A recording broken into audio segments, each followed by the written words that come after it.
even living in Charleston is so hot. I feel about summer how Amy feels about Christmas. Really? I'll share it with you. Wow. I think I know So you're Buddy the Elf of summer. Yeah, I love it. I could be. It doesn't matter how hot it is. I could be outside all day. I went back to Busch Gardens. I think I took Lee. And I was like, "This is the best place ever."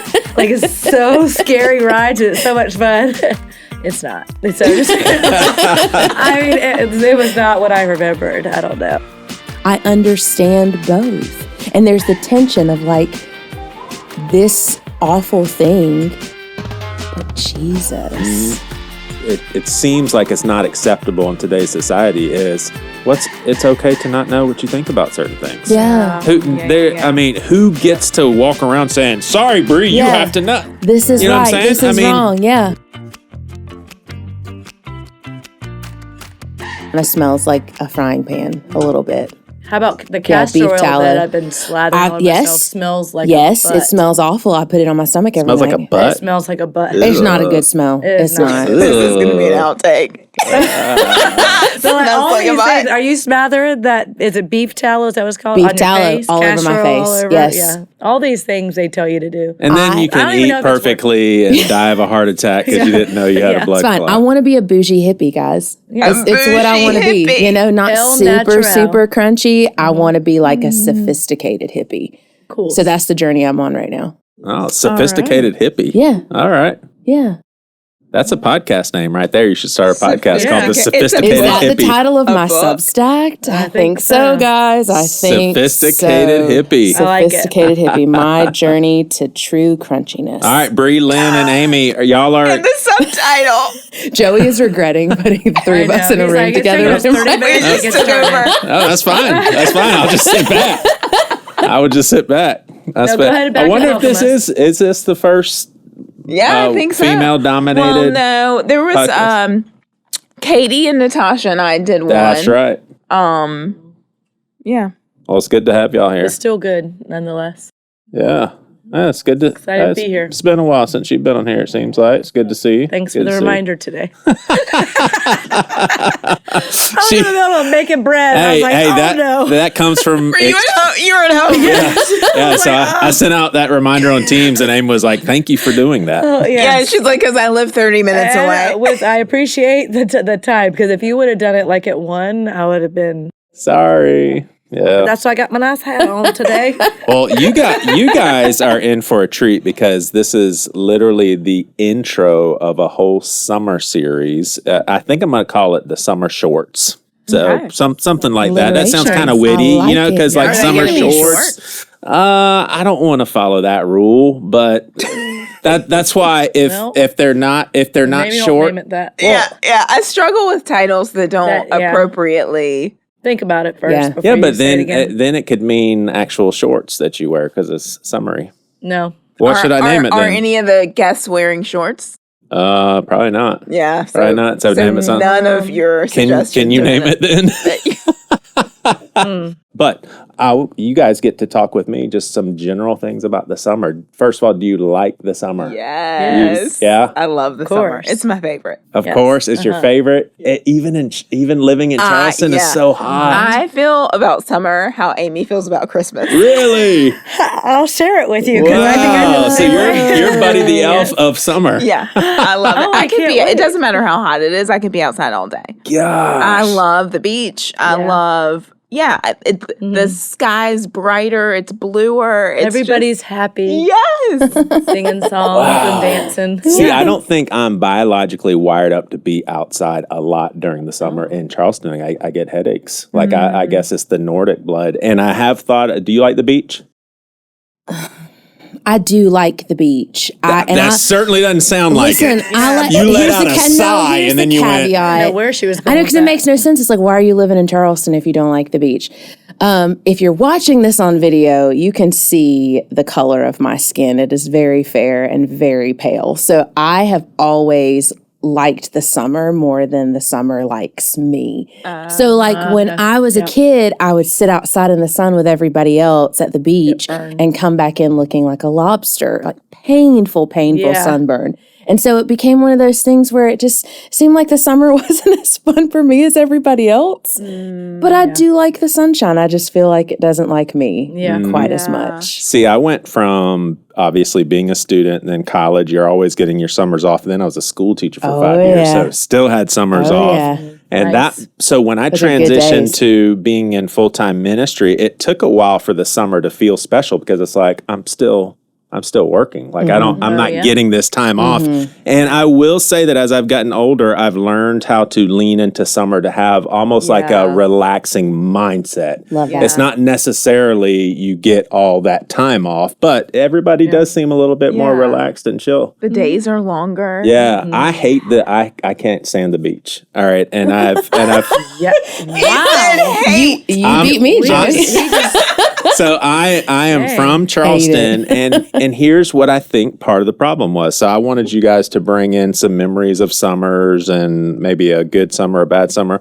Growing up as a kid, my parents took us to the beach every single Saturday and Sunday. We were Catholic, and there were literally times when we would pack the car, drive to the Catholic church at Folly Beach. Yeah. So we would go to Mass, then we would get in the car and get our beach stuff on and then just walk right to the beach. So it was constant every single summer. I don't like the sand. I don't like the feeling of getting wet and then getting the sand all over me. I think the best scenario is a swimming pool where the beach is viewable.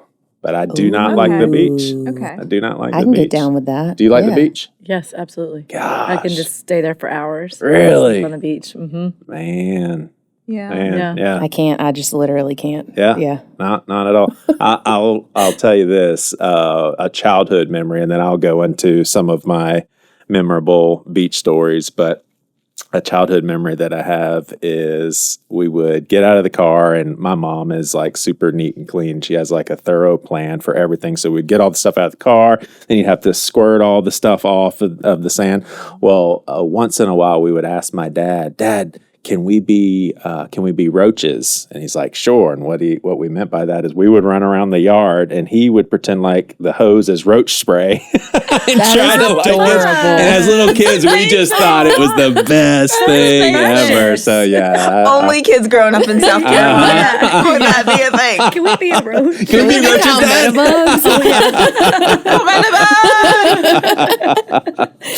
Oh man. Tell me some about y'all's summers, like when y'all reflect on your childhood. Is there any that stand out in your mind? Well, we didn't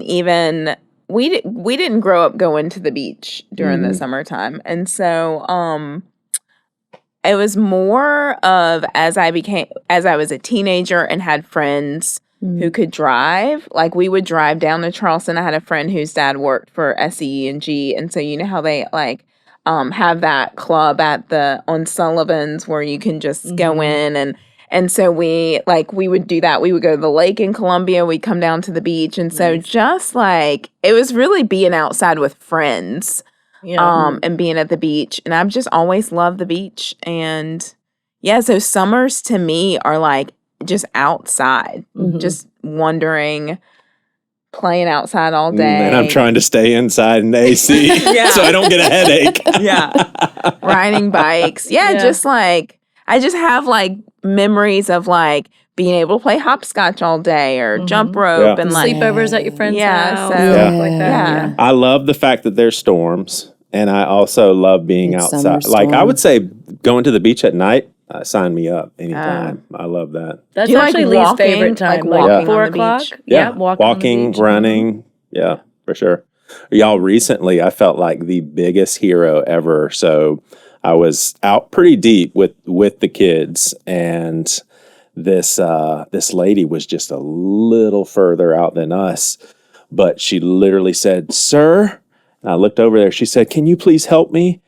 And so I knock my hat off and I give my glasses to my daughter, and I go out there, and y'all, I grab her by the arm, and she is just like freaking out because she's like, "Oh my gosh, I thought I was going to drown. And I'm basically walking her, and I was like, hey, calm down. I'm walking right now. Like she was just way shorter than me, But she just needed somebody to basically walk her. But I felt like, man, I did something really awesome. But I really didn't. I mean, I just walked out there. And but she was panicking in the water when you're short. And the because she doesn't know how close the bottom is. Well, good for you. That's nice. Yeah. That would have been pretty horrible if I was like, hey, I'm you were hanging with my kids right now. Well, you were making me scared when you just said, because like if she started flailing, because like that's how a lot of times they'll pull you down. Like you're trying to save them and then they panic. So good thing you were able to have your feet down. Yeah. That could be dangerous. Do you have any memorable summers? I'm trying to think. Yeah. Well, nothing really stands out right now. They were just all fun. One of my crazy summers was 1991. My brother and I were really big into the Christian alternative music scene, and the biggest festival was Cornerstone. And so one time my mom and dad surprised us by saying, your dad is taking you both to Peoria, Illinois. So that was the furthest we've ever been away from home in the car or anything like that. So just the fact that my dad was going to take us out there, and he's not into all that music, but so it was like our first Christian punk rock show, and my dad comes, and there's like guys with mohawks and people like with moshing and stuff. I don't know if y'all remember what that was, but just all that crazy stuff at the concert. And my dad is like, "Oh my gosh!" and he's bringing out his cameras. And we're like, "Dad, you can't be taking pictures of people." He was just like, "Look at that huge green mohawk! I gotta show your mom that." But so 91 was huge, and then I think for me, 93 it really sticks out because my brother graduated from high school, so we were getting ready to say goodbye, to him for college. And that was really tough for me as a little brother, but it was also my first significant loss. My grandfather passed away of stomach cancer. He was 65, so it was like it was way too soon for him, but that was also the first encounter I had of losing someone who I really loved, and so that sticks out in my mind. But I thought y'all would be interested. So y'all have heard of BB and CC, I would assume. So BB sang at my papa's funeral. They go, BB goes way back with my uncle. So true story, my uncle had gone through a divorce. BB and CC Winans? That's crazy. I'm like blown away right now. So my uncle Mike, he was going through a divorce, and he was with his parents, so my grandparents, at PTL. So that's where BB and CC got their start, was with Jim and Tammy PTL. So according to BB, God pointed my uncle out to him and said, basically, go minister to him. So he went to my uncle and basically introduced himself, and they were best friends for a super long time. So when BB found out about my papa, he came to town, and then when papa died, he leaned over to my mama and said, "Can I sing in his funeral?" So it was pretty funny how people at the funeral, like, we didn't make a big deal of it. And it was 93, so they probably weren't as big as they were right now. Mm-hmm. But we didn't make any that'd be weird to make an announcement or anything. And so people would be like, wait a second, that's BB. He's actually singing his own, because the song that my grandparents loved was, it was like a rendition of Love Lift Us Up, but it was Lord Lift Us Up Where We Belong. Did you tape it? Do you have a tape? I don't know if it was. I was hoping you would say like, that wasn't that big of a deal. I'm like, that would be a big deal. And that is other circles back then. His voice is one of my favorite voices of all voices in the history of any voices. I heard Brandon Lake is hanging with, my mom really keeps up with Brandon Lake. I think she may have a little crush on Brandon Lake. Okay, Barbara. But I'm just kidding, Mom. I know you're not like that. But she actually said, I think Brandon is hanging out with CC Winan, which I'm not keeping up with all that. Solid. And so, I texted Brandon. I was just like, you got to ask Cece if she remembers. And I named my family and stuff, but that'd be pretty cool. Mm-hmm. That's awesome. It is. Yeah. Wow. Mm-hmm. It's amazing. Any other memorable summers? It like it was a normal BB and CC. Have you ever heard of BB and CC? Love Lift Us Up Where We Belong. The Winans. I did. I remember now. Did y'all ever we from Virginia? So we had Busch Gardens. Y'all heard of Busch Gardens? Yeah. And so I just remember summers where before we could drive, just getting dropped off right when they opened, in summertime, and then picked up when they closed. And so that was just literally we went every single day. We'd get a pass. That sounds in summertime, whenever that came, we were so excited. Did y'all ever do something like that? Did y'all live by a thing? When we would, because Carowinds is only about an hour and a half, and so we would take, and that was back then. It was affordable, and you could go out and in, and so we'd pack a cooler, we'd go in, and then we'd come out for lunch and go back in the car and eat lunch. Or I know. I went back to Busch Gardens. Like, I think I took Lee, and I was like, "This is the best place ever." Like, it's so scary rides. It's so much fun. It's not. It's I mean, it was not what I remembered. I don't know. So I don't know. And I haven't been to Carowinds in a while. I wonder if it's as good as I remember.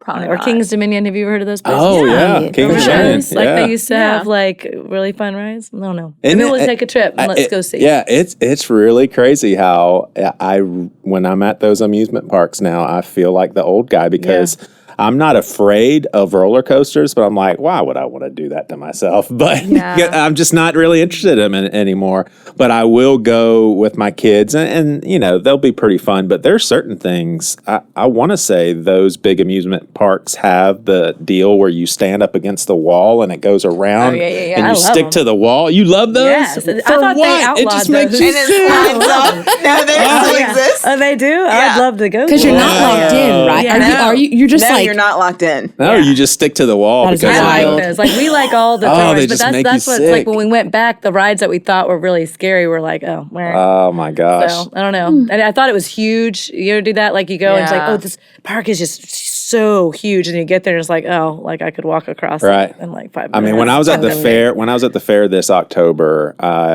William was with a friend, and so I hung out with Waylon the whole time. Like, this is, it's all out of love. I love my son. I love my son. Because I'm like, I hate this. I hate every bit of it. I was like, my back is hurting. I smell throw up. I'm sick from that last ride. I just want to go home. I hate it's this. I'm spending money. You have to buy everything separate. All right, so I want to iron out a little Southern culture thing, and then we're going to get into actually some serious discussion because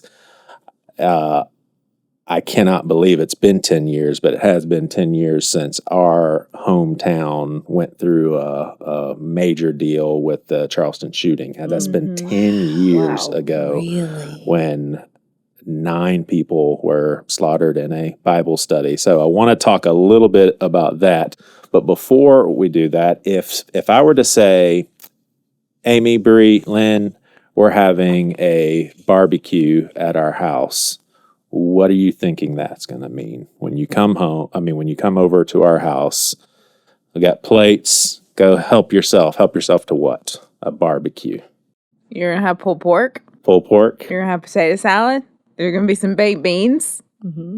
Bread. Chips, bread. Some soups, some hot desserts. dogs and hamburgers. That's what I was thinking over pulled pork. Yeah, I would think if you say barbecue, that you actually mean barbecue. If you say I'm going to grill out, we're having a cookout. Then I would think you're doing hot dogs and hamburgers. Yeah. I say distinction. Barbecue and cookout are two So you different have things. the distinction? And I would come to See that You say we are having barbecue. And but if you say barbecue we're could having be barbecue a barbecue, ribs. we're doing hamburgers and hot dogs Yeah. on the grill. Yeah. See that? So this is really interesting, and this is what plays out in Southern cultures. There's some people, barbecue is a catchphrase for it all. Like if you're putting something on the fire or on the grill, and so here's some. I brought some data for this one, guys. Yeah, some data. So a cookout. The standard definition is a casual outdoor grilling event, often involving quick cooking over direct heat. Grilling burgers, dogs, chicken, or other foods that cook quickly on a gas grill, which, direct heat. Speed, convenience, quick cooking. Barbecue is typically slow cooking meat at low temperatures, often over wood or charcoal with indirect heat. Examples, cooking brisket, ribs, pork shoulder. So I guess barbecue is more like pig stuff. Yeah. But then I thought, what about steaks? And I would think cookout. I don't know. You would say there has to be a stipulation. You definitely don't do like a overnight type. Yeah, thing, but if I invited some friends over and we're cooking steaks, I'm going to say we're throwing steaks on the grill. I'm not going to say a cookout because that's a big difference between on the hamburgers. grill, but you wouldn't say we're barbecuing. Throwing steaks is a little classier and a little fancier, I think. Throwing steaks. I'd be like, we need to bring baked potatoes. We're going to grill and salad. out. We're grilling out. Yeah. Grilling out. Hot dogs, hamburgers. Yeah. Chips. Steak could be included in that. Mm-hmm. But yeah, if I hear Chicken. barbecue, I'm thinking I'm getting some ribs Pulled or pork. some pulled pork. Mm-hmm. Yeah. Mm-hmm. Well, Okay. And all the Isn't that things. interesting? Glad we taught you that. I stand corrected, guys. Oh no, I don't think it's a stand correction. Oh, no, it is. It's Oh. so, Oh, it No, I'm is. just kidding. I'm wrong. You're right, Amy. It's fine. No, that's just so interesting, though. Because if you say, Lynn, this is mind blowing to me, and it shouldn't. This is not a mind blowing thing. If you're like, hey, we're having a barbecue this weekend, I'm like, hamburgers, hot dogs, chicken, whatever. You're grilling something. But if you say, hey, we're having barbecue, like there's a difference in barbecue and a barbecue. Yeah. Okay. I'm still having potato salad though, regardless. Yeah, you are. Yeah, you are.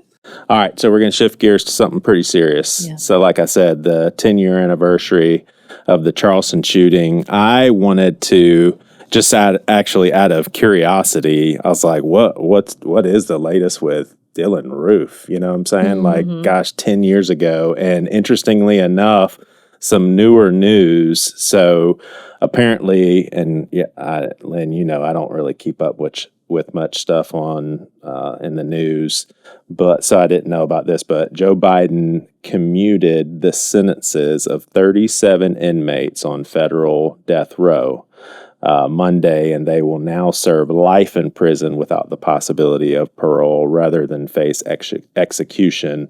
Dylan Roof was one of 3 federal death row inmates who was not given that reprieve by Biden, and he will remain on the execution list, Newsweek reported. And then it goes into When was the that other article? people. Because he's not our president right now. Right. That's true. Right.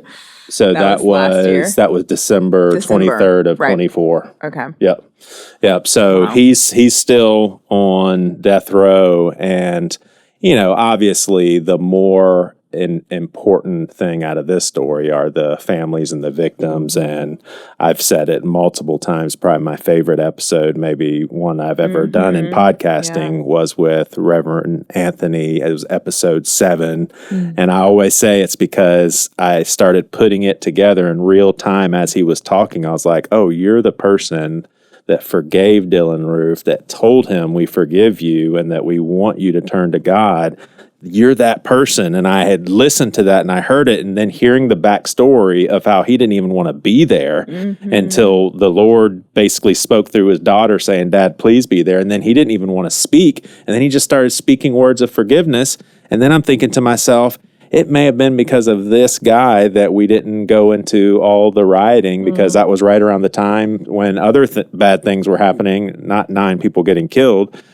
And people were rioting and cities were falling apart in Charleston. You go downtown Charleston after this happened, and it was peaceful protesting. And I thought to myself, well, what else were we supposed to do when one of the victims is actually saying, we forgive you? So the whole city, we're just going to say, nope, well, we don't. You know, we fell in line with his example. So that episode is a must hear. Yeah. But I did want to ask you guys, as today's serious part of the conversation, is how do y'all feel about death row? And I will just say that there are Christians, well-meaning Christians, that I believe personally have the gospel in its proper place and are on both sides of this. Like, I know some people that would have some pretty strong arguments for why using capital punishment is necessary. And then I totally understand also Christians who say, why would we ever punish a murderer by murdering that person, you know? And a lot of people would say, well, that's not murder, that's an execution. I would say personally that I think as Christians, from a heart-to-heart perspective, we should always desire the best from someone. We should always desire God to redeem someone's life. I personally think that we should never rejoice if we think that someone's going to be separated from God forever. I don't even care if it's Hitler. That's a human being that was born and went so far astray that now, I mean, they could be lost forever, sort of thing. Like, I just think that our hearts should line up with Jesus. And when Jesus walked the face of this earth, he wanted to see people whole. He wanted to see people with God.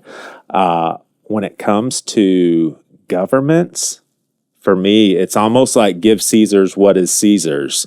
If a government wants to function with having that as part of their policy, so in America, people can still get executed. I'm like, okay, well, that's the country that I live in. I'm not going to really bother too much with my thoughts on it. The problem with that is that, and I don't, I'm not saying what the position is one way or the other, but we get to be, at least in our country, we get to be a part of shaping what our government looks like. And so with that approach, we could take that approach with every issue. Mm-hmm. We could say, well, that's just, this is the law or this isn't the law. So it doesn't matter if this thing happens because that's what our government has decided. But we live in a culture where we get to be part of what government decides. So I do think that there is some wrestling with that. Without making this super controversial and talking about specific instances, but throughout our history of our country, there have been different laws, even recently, that have been controversial and that have involved life or death.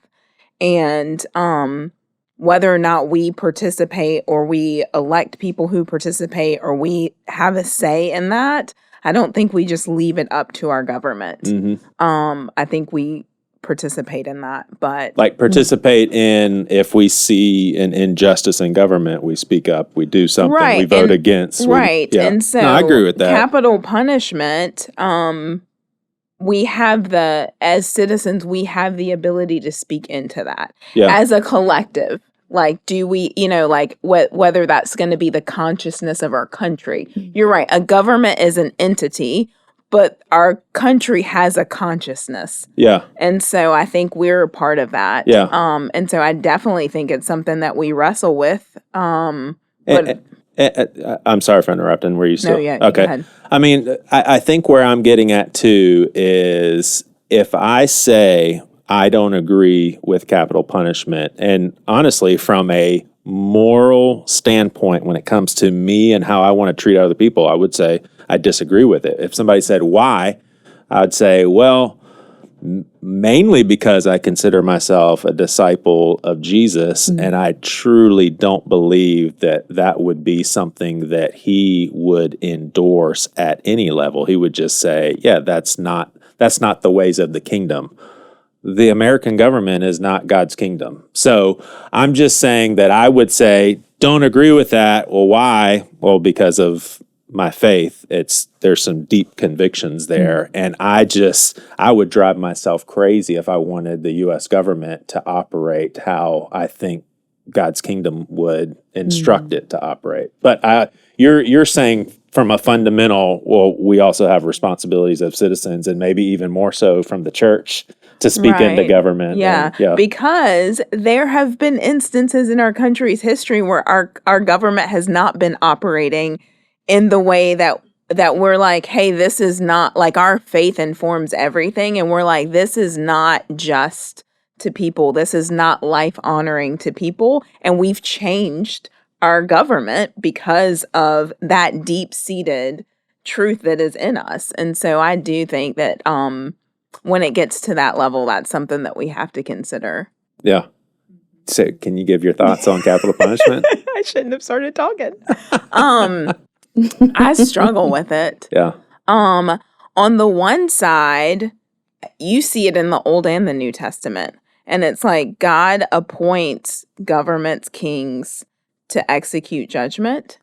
And yeah, so on the one side, it's like there are physical consequences to actions.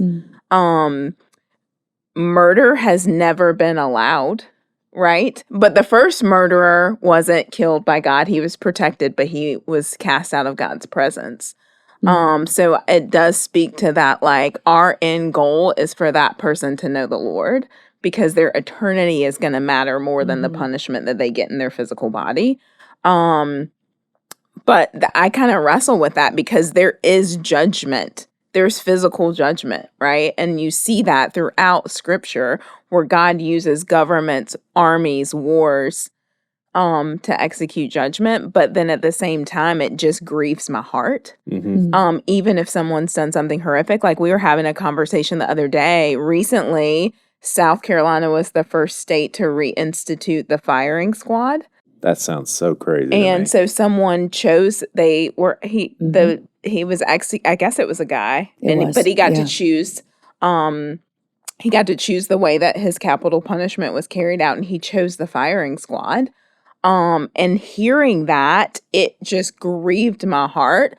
But then in talking through it with some other people, they were talking about the different options. And that one, based on history and just, seems like one of the more humane ways to choose to have your death carried out versus like lethal injection, the electric chair. I mean, just awful. So even me processing the different ways that somebody could choose that they would be killed, just it grieves my heart to think about that. And I'm like, even when they did a horrific thing, I don't even know how you turn around and then you do the same thing.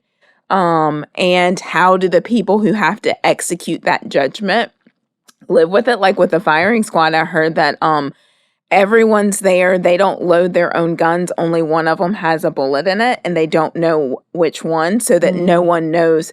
If they don't know if it was their bullet, but they're all carrying the fact that it could have been. Yeah. You know, and so I didn't realize they did it that way. I thought, this is horrible. I thought they all had bullets. That's what I thought. Yeah. So that either, you know, that's just like I think there's horror in it all. And so it all grieves me. And I don't know that I stand on one side or the other, but I can't imagine. I can't imagine going through that, losing someone I love to murder, and then having to face how I feel about. Because you see on movies like family members who want to sit in on the electric chair and they're just like, burn them twice. Like I'm rejoicing over this justice because I'm so hurt from my, and I would put it this way. I don't think that's God's best for us. I think God's best for us would be for him to bring our hearts to a place where we have forgiven the person that did something horrible to us, and supreme healing would be that we would want best for that person. I'm not saying that's easy, but I'm saying I think that would be God's best for us. You're up, Bree. Truthfully, I have always struggled with this topic and where I land, primarily because my dad for 20 plus years worked for the South Carolina Department of Corrections. And so by the end of his time working in that system, he was the warden of a prison here in South Carolina. And so it's interesting because we were talking about it just this past weekend. I was talking to him and asking him about his take on that man who was sentenced to death and killed by the firing squad over the weekend, and just asking him, you know, how long that's been a thing, how many, and I even said, like, and Dad, you're going to listen to this, so you correct me if I'm wrong.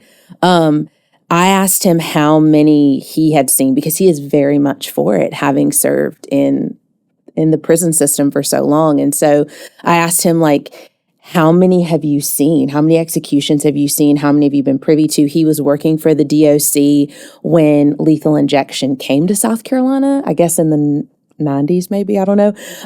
He's seen one of the last electric chair killings, I guess we'll call it. And that person is or was one of the most notorious murderers in the history of South Carolina. And so he has been in the room for that. He's been in the room for lethal injections. He has been around prisons. He has seen prison riots. He has been a part of that. And so his feelings are very strong and justified, I think, in a lot of ways. He's seen behind a curtain that so many people have not. But I also know that as someone who loves Jesus and is a recipient of his grace in my own life, I don't know the right answer. And maybe there isn't a right or wrong answer, but he and I talk about that kind of stuff a lot. And even now in my 30s, knowing what he's told me, knowing what he's shared with me, knowing his own opinions on it, which feel very justified in many ways, I still don't know. I just don't. I understand both. And there's the tension of like, this awful thing, but Jesus, you know? Well, here's what I think is not, it seems like it's not acceptable in today's society is it's okay to not know what you think about certain things. Yeah. I mean, who gets to walk around saying, sorry, Bree, you have to not. This is you know right. What I'm saying? This is wrong. Yeah. Both things are true. There can be very important things that you're in the middle of processing. And I would say with this issue, I don't know if I'll ever fully process it. I mean, I would say I don't like war, but I don't see how a world is possible without it until Jesus takes over. So maybe I would put capital punishment in the same sort of thing. I don't like it. I would vote against it, but maybe this is a world where sometimes that has to happen. You know, I don't know. Amy, you thought you were going to get out of this one. I agree with all of y'all because I'm seriously on the same thing. That's why I thought I was going to be the only one that didn't have a hard stance. Because I see both. Yeah. And it's like, I think part of it is like as a parent, like sometimes I'm like, if the person did that and it was my child or something that they did the crime to or something, I think my human flesh would be like, get them out of here, do whatever you got to do. You know, I think even though that's not the right thing, I think my emotions would want that. But then I also see how that's probably not the right thing to do. So I don't know. I just go both ways. Because then I'm like, well, then if they're in prison forever, then they actually not suffer longer, but can think about what they've done and maybe come to God. But then my dad will be like, but those are tax dollars that we're paying for, you know what I mean? So it's like all these points of or different opinions come to me. So I don't know. Yeah. But I definitely think the posture of a Jesus follower's heart always needs to be bent towards wholeness for that person as long as breath is breathing through their lungs. Forgiveness, all that. Yes. So we can close with this example. I just remembered it was something that I'll ask to make sure she's okay with sharing this, but I'm pretty sure it was either bin Laden or Saddam Hussein when one of those guys was captured and killed. I think it must have been Osama bin Laden because we were told by Obama that he was captured and basically killed all in one announcement. And I want to say that Priscilla just, you know, what a lot of people don't understand is you hear that and it's not just, oh, I heard about this bad guy getting killed. All of a sudden you're taken back to 2001, which we all lived through. And it's like that announcement is connected to that and us remembering all of that and what we went through as a nation. And, you know, Priscilla, filled with some emotion, was, I think, on Facebook and said something like, praise the Lord, you know, but it was very sincere. It was just like, justice was served. It wasn't like out of this hatred towards bin Laden or anything. And looking back, she regrets that because it wasn't a praise the Lord to this specific being that God created and praise the Lord that that's how he died. And it looks like he died never finding hope or truth because, you know, he was trying to extinguish people from this earth for crying out loud. But it was more of a, Lord, thank you that all these victims of 9/11 and mourning family members, now they have some closure maybe. But how do y'all feel about rejoicing in, because I would definitely say Priscilla and I would both be like, that's probably not the right approach to be thankful about someone's ending regardless. And I don't know, obviously I've never been in this situation, but having lost people I love, nothing brings you closure. Right. Right? And so justice, yes, I'm sure a lot of families felt like there was justice, but when I think evil is complicated in our world because like there's this one who was orchestrated these things that happened, but in the vacuum in his place, something else springs up. So I don't know that justice always brings closure. Yeah. But the Lord himself says, I don't rejoice, to lose any. Right? Like he doesn't, he's going to execute judgment, but it doesn't bring him pleasure that the wicked die. And so even in final judgment, even in somebody being cut off from eternity with the Lord, he doesn't rejoice in that. Yeah. He doesn't wish any to perish. He wants the wicked to turn. And so I think if we're following his lead, like even in I don't know. I just don't know that, it's a complicated, it is. Like justice is served. We stopped evil in this instance. Right. Yeah. So and it was so long and drawn out. And we know all of the, I had friends who were, in Afghanistan for, so it's like this, it feels like there's some closure in that sense, but it's still not. I don't know how you can rejoice when the wicked die because the Lord does not. Yeah. I think in Priscilla's defense, and she can correct me if I'm wrong, in that situation, I think that I felt very similar, and it wasn't a praise the Lord in a rejoicing way. It was a praise the Lord in a relief way. Right. That and that's that closure. I think that it's over. He can't do that again. Yeah. He can't I think you're right. orchestrate this terrible thing that happened to our country again. And so when you were sharing that, I just felt relief. That's the word I felt. Yeah. Yeah. Because Priscilla's about as hippie as they get. It was definitely oh my gosh. Yeah. Yes. That's over it's a with. Tremendous sigh of relief. But it doesn't, both of us would say it doesn't present itself well from two people who would call themselves Christians and followers of Jesus, because it comes across differently. Yeah. You can't read my feelings through a sentence on a status. Right. Which, what a lesson. Maybe when you read stuff on social media, realize, hey, that person may be coming across how they don't necessarily wanted to. Yeah. Oh my gosh. Y'all, I'll say one of the most creative T-shirts I have ever seen, and I still to this day, I'm like, that person is a genius. It's a picture of bin Laden, Osama bin Laden, and it says all-time hide-and-go-seek champion. That's the best shirt ever.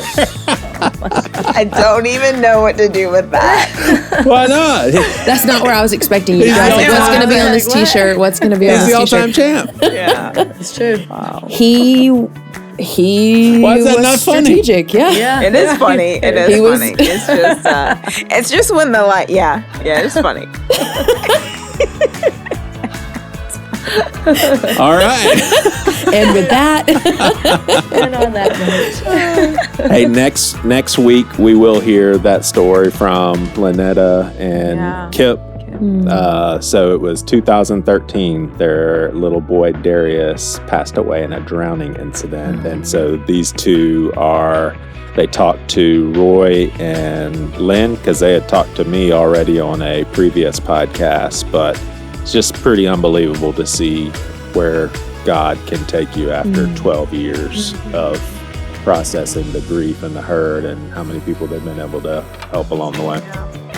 You've been watching Seacoast Church's Things You Won't Hear on Sunday podcast. You can now become a patron of this podcast and receive exclusive content. Your support goes towards Seacoast ministry efforts and local presence. Also, be sure to leave us a review and subscribe to this podcast so that you get these episodes as soon as they're released. All of this information can be found in the show notes. Thanks for watching.